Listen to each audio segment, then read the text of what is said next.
Hey, I am KB with Nerdophiles. How are you? How you doing? I'm good. I'm doing well. I'm doing well. Listen, we got to get into it.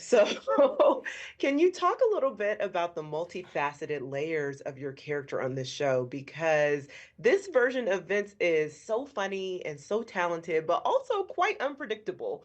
And half the time I was like, do we really know what he's thinking or what he's gonna do? When crafting this show, was it always kind of your first intention to create something where audiences would be surprised and never really quite sure what Vince was going to do next or who he would encounter?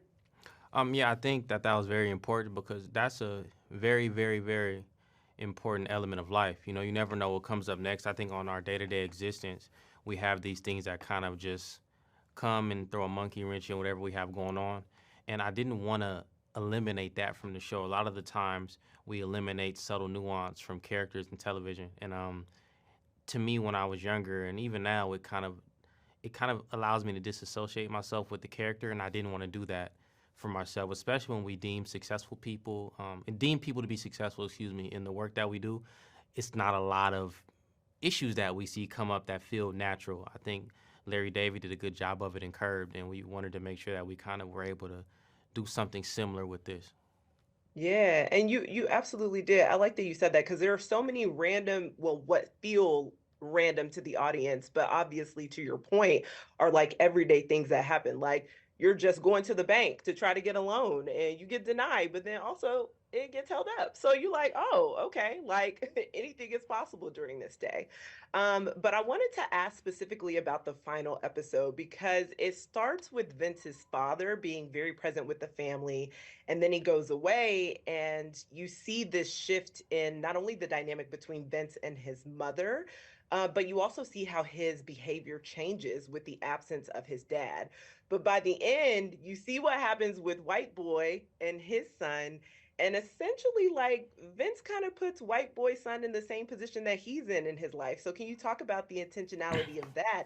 And also, kind of what Vince's state of mind was in that moment, because he knows what happened with the other Vince, aka White Boy, but it doesn't really seem like he's remorseful.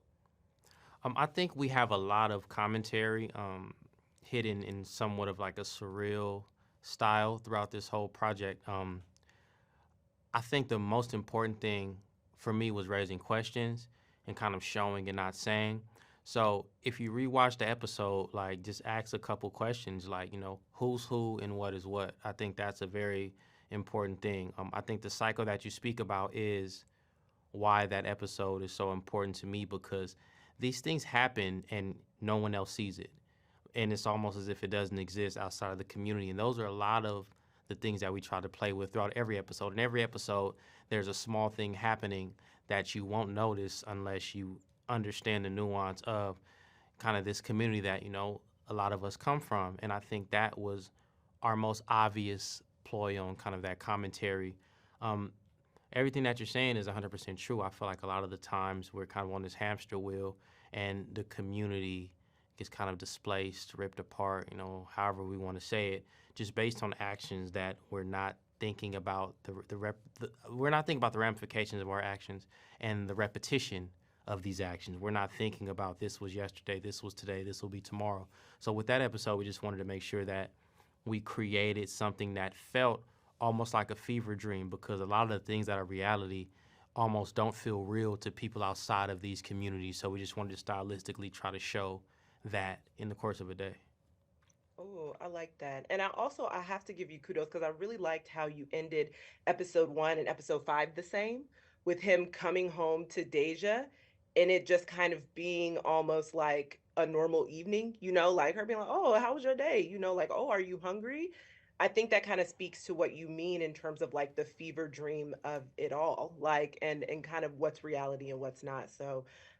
Just thank you for taking the time to chat with Nerdophiles. Really appreciate it. And I can't wait for everyone to see this show. Thank you. I appreciate you.